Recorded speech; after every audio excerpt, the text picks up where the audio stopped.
соперника. Опять жесткая борьба, опять выход быстрый из обороны. Блестяще обыгран был Пике. Криштиану, бить можно Криштиану, бьет 2-0. 2-0.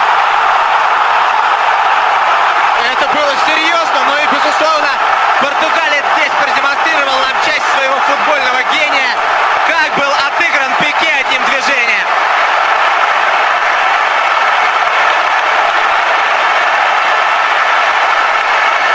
Пяткой. Давайте еще раз посмотрим.